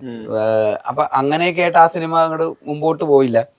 അപ്പൊ അങ്ങനെയൊക്കെ ആയിട്ട് ആള് പലതരത്തിലും ഭയങ്കര എഫേർട്ട് എടുക്കുന്നുണ്ടായിരുന്നു. കുറച്ച് ഡെസ്പറേറ്റ് ആയിരുന്നു ഒരു സിനിമ സംഭവിക്കണം എന്നുള്ള കാര്യത്തിൽ. കുറെ കാലങ്ങളായിട്ട് ഷോർട്ട് ഫിലിംസ് ഒക്കെ ചെയ്തും സിനിമകളിലൊക്കെ അസോസിയേറ്റ് ആയിട്ടും അസിസ്റ്റന്റ് ആയിട്ടൊക്കെ വർക്ക് ചെയ്തൊക്കെ വന്ന് ആഡ് ഫിലിംസ് ഒക്കെ എടുക്കുന്നു ഒരുപാട്. അപ്പൊ അതിന്റെ പക്ഷെ ഒരു സിനിമ ചെയ്യാൻ ആഗ്രഹിക്കുന്ന ഒരാളുടേതായിട്ട് സ്വാഭാവികമായിട്ട് സംഭവിക്കുന്ന എല്ലാ സ്ട്രഗിളും സംഭവിച്ചുകൊണ്ടിരിക്കുന്ന ഒരാൾ തന്നെ. ഫിനാൻഷ്യലി ഉള്ള സ്ട്രഗിൾ ഉണ്ട്, അല്ലാതെ മറ്റ് പ്രഷറുകളുണ്ട്, വീട്ടിൽ നിന്നും പേഴ്സണൽ ലൈഫിലും ഒക്കെ ഉള്ള പലതരത്തിലുള്ള പ്രഷർ ഉണ്ടാവുമല്ലോ. കാരണം നമുക്കൊരു സ്ഥിര വരുമാനമില്ല, നമ്മളൊരു സക്സസ്ഫുൾ ആണെന്ന് പ്രൂവ് ചെയ്യാനുള്ള ഒരു സ്പേസ് കിട്ടുന്നില്ല, ഒരു സിനിമ ചെയ്യാൻ പറ്റുന്നില്ല എന്നൊക്കെ പറയുന്ന പോലെ. എന്നാൽ പ്രായം കൂടുന്നതിൻ്റെതായിട്ടുള്ള ടെൻഷൻ ഉണ്ടാവും. അപ്പൊ അങ്ങനെയൊക്കെ ആയിട്ട് അങ്ങനെ ആ ഒരു ടിപ്പിക്കൽ ടെംപ്ലേറ്റിൽ തന്നെയുള്ള ഒരാൾ തന്നെയായിരുന്നു. പക്ഷെ ആത്മാർത്ഥമായിട്ടുള്ള ശ്രമങ്ങൾ നടക്കുന്നുണ്ടായിരുന്നു. ഇതിൽ ഇത് ഇനി ശരിയാവില്ല, ഞാൻ വിട്ടുപോവാണ്, അങ്ങനത്തെ ഒരു പോയിന്റിൽ പോലും ഒരിക്കലും കണ്ടിട്ടില്ല. കണ്ടിന്യൂസ്ലി ട്രൈയിങ് തന്നെയായിരുന്നു. ഈ പറയുന്ന 10-15 വർഷമായിട്ടുള്ള ശ്രമമാണ്. അപ്പൊ അങ്ങനെ സംഭവിക്കുമ്പോ നമുക്ക് ഒരു സിനിമ ഇതിൽ എവിടെയോ ഒരു സ്പാർക്ക് ഉണ്ടോ തോന്നുമ്പോ എന്നാ പിന്നെ ശിവന്റെ പടമല്ലേ ചെയ്യാം എന്നുള്ളതായിരുന്നു. ഞാൻ ആ കഥ കേട്ടിട്ട് വീട്ടിലേക്ക് വണ്ടി ഓടിച്ചു പോകുമ്പോ ഭാര്യയായിട്ട് കഥ കേട്ട് എന്താ നമുക്ക് എന്താ ശിവന്റെ പടമല്ലേ ചെയ്യാം എന്നുള്ളതായിരുന്നു നമ്മൾ ആദ്യം. കാരണം അത് ഏതെങ്കിലും ഒരു തരത്തിൽ അത് വേറൊരു രീതിയിൽ അയാൾക്ക് ഇനി അങ്ങോട്ട് കൂടുതൽ നല്ല സിനിമകൾ ചെയ്യാനൊക്കെ ഉള്ള ഒരു ഓപ്പർച്യൂണിറ്റി ഒരു തരത്തിൽ ഉണ്ടാവുക എന്നുള്ളത്, അത് നമുക്ക് അതിന് ഒരു കാരണമാവാന്നുള്ളതുണ്ടെങ്കിൽ അങ്ങനെ ഡെഫിനറ്റ്ലി. അപ്പൊ അതും പിന്നെ ടൊവിനോ പ്രൊഡ്യൂസ് ചെയ്തു എന്നൊക്കെ പറയുന്ന പോലെയൊക്കെ ആയിട്ട് വരുമ്പോഴേക്കും അതിൽ ഈ പറയുന്ന ഒരു കുർക്കി സിനിമ സ്വഭാവമുള്ള ഒരു സിനിമ, കോമഡി സിനിമ, തീർച്ചയായിട്ടും കഥ നല്ലത് തന്നെയായിരുന്നു. അല്ലാതെ മോശം കഥ കൊണ്ടുവന്നിട്ട് ശിവന്റെ പടമല്ലേ ചെയ്തേക്കാം, എനിക്കും ഗുണമില്ല ശിവനും ഗുണമില്ല, ആർക്കും ഗുണമില്ല. അപ്പോ കഥ രസമുള്ള കഥയായിരുന്നു. പക്ഷെ പതിവിന് വിപരീതമായിട്ട് ഐഡിയ കേട്ടിട്ട് ആദ്യമായിട്ട് കമ്മിറ്റ് ചെയ്യുന്ന ഒരു സിനിമ ഇതാണ്, റാദർ ദാൻ ഒരു സ്ക്രിപ്റ്റ് കേട്ടിട്ട്. അത് ഈ പറയുന്ന ഈ ഒരു ആ ഒരു ബന്ധത്തിൻ്റെതായിട്ടുള്ള ഒരു ഒരു അഡ്വാൻറ്റേജ് ഉണ്ട് അതിൻ്റെ അകത്ത്. പക്ഷെ ആ ഐഡിയക്ക് അപ്പുറത്തേക്ക് അതിനനുസരിച്ചിട്ട് ആ സിനിമ നന്നായിട്ട് വർക്ക് ചെയ്യും. അവര് അത് ബെറ്ററാക്കി അത് ഇവൻച്വലി അതൊരു സക്സസ്ഫുൾ സിനിമയാക്കി മാറ്റാനും ഒക്കെ ഉള്ള കപ്പാസിറ്റി ആൾക്ക് ഉണ്ടായത് കൊണ്ടാണ് അത് സംഭവിച്ചത്. അപ്പോ ചിലപ്പോ ഐഡിയ കേട്ടിട്ട് ഐഡിയന്റെ ഒരു പരിസരത്ത് പോലും ചിലപ്പോ ആ സിനിമ വരില്ല. സിനിമയായിട്ട് വരുമ്പോ ഐഡിയയും സിനിമയും തമ്മിൽ ഒരു ബന്ധം ഉണ്ടാവില്ല. അന്ന് കേട്ട് വർക്കായ ഐഡിയയിലെല്ലാം സിനിമയിലും വർക്കായിട്ടുണ്ട്, അതിൽ വർക്കാവാത്ത പലതും വർക്കായിട്ടുണ്ട്. അപ്പൊ അത് ആൾക്ക് ആ ക്രാഫ്റ്റ് ഉള്ളതുകൊണ്ട് തന്നെയാണ്. പിന്നെ ശിവന്റെ ഒരു ആഡ് ഫിലിമിൽ ഞാൻ മുമ്പ് അഭിനയിച്ചിട്ടുണ്ട്, ഒരു കരിയർ എന്തോ ഒരു ആഡ്. അപ്പൊ അത് ഈ പറയുന്ന പോലെ റോങ് കരിയറിൽ വന്ന് വിടുന്ന ആളുടെ അവസ്ഥ. ഡോക്ടറായിട്ട് ആരായിരുന്നു മറ്റേ മീൻവെട്ടുകാരൻ ഷെഫ് ഷെഫ് ആവാൻ താല്പര്യമുള്ള ഒരാള് ഡോക്ടറാവും. അപ്പൊ സർജറി ചെയ്യുന്നു. അപ്പൊ മെല്ലെ മറ്റേ മീൻ വെട്ടുന്ന പോലെയാണ് പുള്ളി സർജറി ചെയ്യുന്നത്, മറ്റേ വാക്കത്തിയെടുത്തൊരു ഒറ്റ വെട്ട. അങ്ങനെ അപ്പൊ അത് റോങ് കരിയർ എന്ന് പറയണല്ലോ. അപ്പൊ അതിലൊക്കെ ഒരു ഫണ്ടുണ്ടായിരുന്നു മൊത്തത്തിൽ. ആളുടെ ഒരു തോട്ട് പ്രോസസ്സിലൊക്കെ ഒരു ക്രിക്കിനെസ് ഉണ്ട് മൊത്തത്തിൽ. അപ്പൊ അതൊക്കെ തന്നെയാണ് ഇപ്പൊ സിനിമയിലേക്കും റിഫ്ലക്ട് ആവുന്നത്. തീർച്ചയായിട്ടും ആ ഒരാളുടെ ജേർണിയുടെ ഭാഗമാവുന്നു, അയാളുടെ ഒരു വിജയത്തിന്റെ ഭാഗമാവാൻ സാധിക്കുന്നതിൽ ഒരുപാട് സന്തോഷമുണ്ട്. ഇപ്പൊ എനിക്ക് അവസാനമായിട്ട് ചോദിക്കുകയാണെങ്കിൽ, നമ്മളിപ്പോൾ സംസാരിക്കുന്ന സമയത്താണെങ്കിലും ഈ സിനിമയ്ക്കകത്തെ ലഹരി എന്നുള്ള ചർച്ച വളരെ സ്ട്രോങ് ആയിട്ട് പുറത്തു നടക്കുന്നുണ്ട്. അത് കൂടുതലായിട്ടും യുവതാരങ്ങളിൽ ഫോക്കസ് ചെയ്തിട്ടാണ് നടന്നുകൊണ്ടിരിക്കുന്നത്. അതിന്റെ പല വെളിപ്പെടുത്തലുകളും ഇതിന്റെ ഫോളോ അപ്സ് ഒക്കെ ആയിട്ട് ഈ ഒരു ഡിസ്കഷൻ പാരലി നടക്കുന്നു. ഇൻഡസ്ട്രി ഒരു ഗ്രോത്ത് പാറ്റേണിൽ പോകുന്നു. ഒപ്പം തന്നെ ഇത്തരം കാര്യങ്ങൾ ലഹരി പ്രത്യേകിച്ച് സിനിമയുടെ ഭാഗമായിട്ട് വരുന്നത്, അതിൽ നിങ്ങൾ ടേക്ക് ഉണ്ട്. കാരണം നിങ്ങൾ പാർട്ടായിട്ടുള്ള ഇൻഡസ്ട്രിയാണ്. ബേസിലാകുമ്പോൾ ഡയറക്ടറാണ്, ആക്ടർ ഉണ്ട്, ഡയറക്ടർ, ആക്ടർ എല്ലാവരും ഉണ്ട്. എന്താ ഇതിലൊരു ശരിക്കും ടേക്ക്? കാരണം ഇതിനൊരു ഈ പറഞ്ഞ പോലെ ഒരു നെവർ എൻഡിങ് സ്വഭാവമാണോ, ഇതിന്റെ കൺട്രോൾ ചെയ്യാൻ പറ്റുന്നതാണോ ഇതിന്റെ ഒഴുക്ക്? ഇതൊക്കെ കുറെ തവണ പലരായി ഡിസ്കസ് ചെയ്തിട്ടുണ്ട്. നിലവിൽ നിങ്ങളുടെ ടേക്ക് എന്താ? അല്ല, തീർച്ചയായിട്ടും റെസ്പോൺസിബിൾ ആയിട്ട് ബിഹേവ് ചെയ്യാന്നുള്ളത് സിനിമയിലും മാത്രമല്ല, സിനിമയിലാകുമ്പോഴാണ് അതിന് ഇത്രയും ഒരു വിസിബിലിറ്റി കിട്ടുന്നത് എന്നുള്ളതാണ് അതിന്റെ വേറൊരു ഷോബിസ് ഒക്കെ നോക്കി ഇതിന്റെ ഒരു ഗ്ലാമറിന് ഒരു വിസിബിലിറ്റി കൂടുതൽ, അതിനൊരു ക്ലിക്ക് ബൈറ്റ് സ്വഭാവം ഉണ്ടല്ലോ. പക്ഷെ തീർച്ചയായിട്ടും അത് എല്ലാവരെയും പോലെ എല്ലാവരും റെസ്പോൺസിബിൾ ആയിട്ട് ബിഹേവ് ചെയ്യാന്നുള്ളത് ഭയങ്കര ഇമ്പോർട്ടന്റ് ആയിട്ടുള്ള ഒരു കാര്യം തന്നെയാണ്. അതിപ്പോ സിനിമയിലുള്ളതിന്റെ അപ്പുറത്തേക്ക് കൊച്ചുകുട്ടികളിലൊക്കെയാണ് അത് ഭയങ്കരമായിട്ട് ഇൻഫ്ലുവൻസ്ഡ് ആവുന്നത് പല രീതിയിലും. അപ്പൊ അത് പല റിപ്പോർട്ടുകളൊക്കെ സൂചിപ്പിക്കുന്നത് നമുക്ക് അങ്ങനെ നമ്മുടെ യങ്സ്റ്റേഴ്സ് ഒരുപാട് അത് ഉപയോഗിക്കപ്പെടുന്നു എന്നുള്ളതും അതിന്റെ എണ്ണം ക്രമാതീതമായിട്ട് കൂടുന്നു എന്നുള്ളതും ഭയങ്കരമായിട്ട് കൺസേണിങ് ആണ് ആക്ച്വലി. അതായത് ഈ പറഞ്ഞ പ്രശ്നങ്ങളൊക്കെ നടക്കുമ്പോൾ വീട്ടില് കൊച്ചിനെ നോക്കാൻ വരുന്ന ഒരു ചേച്ചിയുണ്ട്. ചേച്ചി വൈകുന്നേരം വീട്ടിൽ പോകാൻ നേരത്ത് ഒരു 6:30-7 മണിയൊക്കെ ആകുമ്പോൾ വീട്ടിൽ പോകുമ്പോ അപ്പൊ ചേച്ചിക്ക് ഇപ്പൊ വീട്ടിൽ ഒറ്റയ്ക്ക് പോകാൻ പേടിയാ. ഇത് കൊച്ചിയില് താമസിക്കുന്ന ചേച്ചിയാണ്. അപ്പൊ കാരണം അവിടെ കുറെ പയ്യന്മാർ അവരൊക്കെ ഇതൊക്കെ അടിച്ചിട്ടാണോ വന്നിരിക്കണമെന്നൊക്കെ ആൾക്കാർ എന്നൊക്കെ ഉള്ള കൺസേൺ ഒക്കെ. അപ്പൊ അങ്ങനെയൊക്കെ ഇത് പല രീതിയിൽ ഇത് ഒരു സൊസൈറ്റിയിൽ അത് വേറെ രീതിയിലൊക്കെ ഇൻഫ്ലുവൻസ് ചെയ്യുന്നുണ്ട് പല രീതിയിലും. ഈ വാർത്തകളും ഇത്തരത്തിലുള്ള സംഭവങ്ങളൊക്കെ, അതായത് ഒരു സാധാരണ ഒരാൾക്ക് വീട്ടിൽ പോകാൻ വരെ പേടിക്കുന്നു എന്ന് പറയുന്ന പോലത്തെ ഒരു പോയിന്റിലേക്ക് അതിന്റെ ഒരു സൈക്കോളജിക്കൽ ഇമ്പാക്ട് ഒക്കെ ചിലപ്പോൾ നേരിട്ട് ചിലപ്പോൾ ഒരു സംഭവം ഉണ്ടായിട്ടുണ്ടാവില്ല. പക്ഷെ എല്ലാവരിലേക്കും ഇത് എവിടേക്കോ ഭയങ്കരമായിട്ട് അത് അണ്ടർലൈങ് ആയിട്ട് ഒരു ഭയങ്കര കൺസേണിങ് ആയിട്ട് ഇപ്പൊ പുതിയ മാതാപിതാക്കൾക്ക് അതിന്റെ പ്രശ്നമുണ്ട്. പാരന്റിങ്ങിൽ ഞങ്ങൾ ഇത് തന്നെ ചെയ്യണം എന്നൊക്കെ പറയണ പോലത്തെ ഒരുപാട് കൺസേൺസും. അപ്പൊ ഇതൊക്കെ ഒരുപാട് ചർച്ച ചെയ്യേണ്ട ഒരു കാര്യമാണ്. അതിനൊരു സിനിമയിലേക്ക് മാത്രം ഒതുക്കി സിനിമയിൽ എന്തോ പ്രശ്നങ്ങൾ സംഭവിക്കുന്നു എന്നുള്ളത് മാത്രമല്ല ഇവിടുത്തെ ഒരു പ്രശ്നം. ഇത് എല്ലായിടത്തും ഇതെങ്ങനെയാണ് ഇൻഫ്ലുവൻസ് ചെയ്യുന്നത്, ഇത് ആകെത്തുകയിൽ ഇതിന്റെ വരവ് എങ്ങനെയാണ്, ഇത് എങ്ങനെയാണ് സ്റ്റോപ്പ് ചെയ്യേണ്ടത്, ഇങ്ങനെ ഒരുപാട് കാര്യങ്ങളുണ്ട്. ഇതിൽ നിന്ന് ഗുണം ഉണ്ടാകുന്ന ആൾക്കാരുണ്ടോ? ഇതൊരു വേറൊരു വേൾഡ് തന്നെയാണല്ലോ, ഇതിലൊരു വേറൊരു ബിസിനസ് തന്നെ ഉണ്ടല്ലോ. അതൊക്കെ എന്തൊക്കെയാണ്, ആരൊക്കെയാണെന്നൊക്കെ ഉള്ളതൊക്കെ ഇതിൻ്റെ അകത്ത് ഒരുപാട് വളരെ സീരിയസ് ആയിട്ട് ഇടപെട്ട് കാര്യങ്ങൾ തീരുമാനിക്കേണ്ട ഒരു ഏരിയ ആണല്ലോ. അപ്പൊ അതൊരു ക്ലിക്ക് ബൈറ്റ്, ഒരു സെല് ചെയ്യപ്പെടേണ്ട ഒരു സാധനം മാത്രമായിട്ട് ഇതിനെ കാണാന്നുള്ളതിന്റെ അപ്പുറത്ത് ഇതിന്റെ അകത്ത് ഒരു റിസൾട്ട് ഓറിയന്റഡ് ആയിട്ടുള്ള നടക്കുന്നില്ല. എല്ലാരും വെറുതെ ഇതൊരു ചർച്ചയാക്കുക എന്നുള്ളത് മാത്രമേ ഉള്ളൂ. അല്ലാതെ അടുത്തൊരു ടോപ്പിക് വരെ ഇതിപ്പോ ആ 3 മാസം കഴിഞ്ഞപ്പോ അടുത്ത വിഷയം വരുമ്പോ ഇതിന്റെ പുറകെ ആരും പോവില്ല, എല്ലാരും വിടും. ആ ഒരു 2 മാസം ഭയങ്കര ആക്റ്റീവ് ആയിരുന്നു, വയലൻസ് ആയിരുന്നു. അതെ, ഓരോ സമയത്തും ഓരോ ഹൈപ്പ്. ഇനിയിപ്പോ കുറച്ച് കഴിയുമ്പോ വേറെ എന്തെങ്കിലും ഇത് വരുമ്പോ ഇത് വീണ്ടും പൊങ്ങി വരുമായിരിക്കും. ഇത് പ്രായോഗികമായിട്ട് ഇതിനെന്താണ് സൊല്യൂഷൻ എന്നുള്ളത് കണ്ടുപിടിക്കുക എന്നുള്ളത് തന്നെയാണ്. അത് ഭയങ്കര ഡിഫിക്കൽട്ടാണ് അതിനൊരു സൊല്യൂഷൻ കണ്ടുപിടിക്കുക എന്നുള്ളത്. കാരണം ഇതിനെ ഡിപ്പെൻഡ് ചെയ്തിട്ടുള്ള ഒരു വലിയ മാഫിയ ഉണ്ട്. അവരത് ചെറിയ ആൾക്കാരൊന്നും ആയിരിക്കില്ല. അപ്പൊ തീർച്ചയായിട്ടും അതൊരു സൊല്യൂഷൻ എന്ന് പറയുന്നത് പെട്ടെന്ന് ഒരു എളുപ്പത്തിൽ ഒരു സുപ്രഭാതത്തിൽ ഉണ്ടാകാൻ പറ്റുന്ന ഒരു സൊല്യൂഷൻ ഒന്നും ആയിരിക്കില്ല. അതിന് ഭയങ്കര കറക്റ്റ് ആയിട്ടുള്ള പ്ലാൻ ചെയ്തിട്ടൊക്കെ ഉള്ള ഒരു സൊല്യൂഷനാണ്. അപ്പൊ അതിനെ അപ്പൊ അതുകൊണ്ട് സിനിമ എന്നുള്ള രീതിയിലേക്ക് അതിനെ ടാഗ് ചെയ്യപ്പെടുന്നത് അത് സിനിമയിലുള്ള എല്ലാവരെയും ജനറലൈസ് ചെയ്യപ്പെടുന്ന പോലെയും സിനിമയിലുള്ള എല്ലാവരും ഇങ്ങനെയാണ് സിനിമാക്കാരെന്ന് പറയുമ്പോഴേ ആളുകൾക്ക് അതൊരു ഭയങ്കര റോങ് സെൻസിലാണ് അത് ടാഗ് ചെയ്യപ്പെടുന്നത്. അപ്പൊ അതൊരു എന്തോ ഒരു അണ്ടർവേൾഡ്, എല്ലാവരും ഇങ്ങനെ മറ്റേ പുകയുള്ള റൂമുകളിൽ ഇരുന്ന് ജോലി ചെയ്യുന്ന കുറെ ആൾക്കാർ എന്നൊക്കെ പറയുന്ന ഒരു ഇമേജ് ആണ് ആൾക്കാരിൽ ഉണ്ടാക്കുന്നത്. അതൊന്നല്ലാതെ ഒരു വളരെ പ്രൊഫഷണൽ ആയിട്ടുള്ള ഒരു സ്പേസ് കൂടിയാണ് സിനിമ. ഡെഫിനറ്റ് ആയിട്ടും എല്ലാ തരത്തിലും ഒറ്റപ്പെട്ട സംഭവങ്ങൾ ഉണ്ടാവുമ്പോൾ അത് തീർച്ചയായിട്ടും ഹൈലൈറ്റ് ചെയ്യപ്പെടുന്നുണ്ട്. അതിനൊരു USP, ഒരു വിസിബിലിറ്റി ഉള്ളതുകൊണ്ട് തീർച്ചയായിട്ടും എല്ലാവരും അതിന് റെസ്പോൺസിബിൾ ആവും. എല്ലാവരുടെയും വീടുകളിൽ ഉണ്ടാവും. ഒരു സ്ഥലത്ത് മാത്രമായിരിക്കില്ല. അവസാനം ചോദിക്കുകയാണെങ്കിൽ ഈ തമിഴ് എൻട്രി ഒരു ഫോട്ടോ ലീക്ക് ആവുന്നു, എല്ലായിടത്തും ചർച്ചയാവുന്നു, എന്താണ് പരിപാടി? അതൊരു സപ്പോസ് ടു ബി ഒരു സർപ്രൈസ് ആയിരുന്നു, ഒരു സസ്പെൻസ് ആയിരുന്നു. എല്ലാരും അറിഞ്ഞു. അതുകൊണ്ട് അതെ അതെ പരാശക്തി എന്ന് പറയുന്നത് ശിവകാർത്തികൻ. അതെ അതെ അതെ. അപ്പൊ അത് കൂടുതൽ എനിക്ക് പറയാൻ പറ്റില്ല. ഫോട്ടോയിൽ കണ്ടത് ബേസിലിന്റെ അടുത്ത സംവിധാനം ഏതാന്നുള്ളത് എപ്പോഴും ഈ പറഞ്ഞ പോലെ എല്ലാ ഗ്രൂപ്പുകളിലും മിന്നൽ മുരളി ആനിവേഴ്സറികളിൽ മാത്രമല്ല അല്ലാതെയും ചർച്ചയാവുന്നതാണ്. ആനിവേഴ്സറി ആയി. മിന്നൽ മുരളി ആനിവേഴ്സറി ഇപ്പൊ ടീനേജ് ആവും. ഇപ്പൊ സ്കൂളിലൊക്കെ പോവാൻ സമയമായല്ലോ. അടുത്ത സിനിമ പെട്ടെന്ന് തന്നെ ഒരു തീരുമാനം ആവും തന്നെയാണ് ഞാൻ പ്രതീക്ഷിക്കുന്നത്. അതിന് തൊട്ടടുത്തെത്തി. അപ്പോ എത്രയും പെട്ടെന്ന് ഒരു തീരുമാനം എന്തായാലും ആവും തന്നെയാണ് വിചാരിക്കുന്നത്. അത് ഭയങ്കര എക്സൈറ്റഡ് ആയിട്ടുള്ള ഒരു സിനിമയാണ്. അപ്പോ അതിനു വേണ്ടി തന്നെയാണ് ഇപ്പൊ കഴിഞ്ഞ കുറച്ച് 4-5 മാസമായിട്ട് സിനിമയിൽ അഭിനയമൊന്നും ഉണ്ടായിരുന്നില്ല. ഈ പറയുന്ന സൂക്ഷ്മദർശിനി മരണമാസ കഴിഞ്ഞിട്ട് പിന്നെ വേറെ സിനിമയിലൊന്നും അഭിനയിച്ചിട്ടില്ല. അപ്പോ അത് 4 മാസമായിട്ട് ഇപ്പൊ ഇതിനു വേണ്ടി തന്നെയായിരുന്നു. അപ്പൊ അത് നടക്കും, പെട്ടെന്ന് തന്നെ നടക്കും എന്ന് തന്നെ വിചാരിക്കുന്നു. അതിനു വേണ്ടിട്ട് നന്നായിട്ട് ശ്രമിക്കുന്നുണ്ട്. ഇന്റർവ്യൂ വിളിക്കാതിരുന്നേ. അപ്പൊ എന്തായാലും എല്ലാവിധ ആശംസകളും. മരണമാസം ഇനിയുള്ള കരിയറും ഭയങ്കര അടിപൊളിയായിട്ട് മുന്നോട്ട് പോട്ടെ. Thank you.